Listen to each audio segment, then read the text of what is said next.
Um, so that is to say, we need to make sure that this content is supplemental.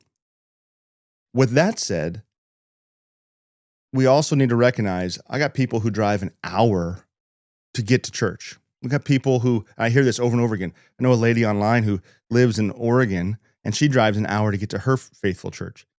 We got people who can't get to quality confessional Lutheran churches. And this is what I was told by a lot of the listeners of Cross Defense at the time. And so I stopped kind of, excuse me, I stopped kind of telling people, turn me off, go to church, and just kind of let that empty and just let it hang because there are some people who I don't want to drive them to a missionally minded LCMS church. I don't.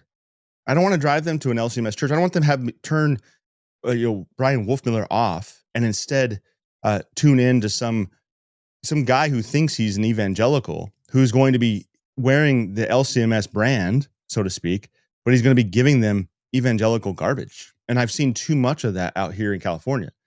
I'm not, case in point, I don't want people tuning Pastor William Whedon out online and instead going to the Lutheran Church of Arcata when it was still LCMS. Now it's just ELCA, because that would be awful for that person to do.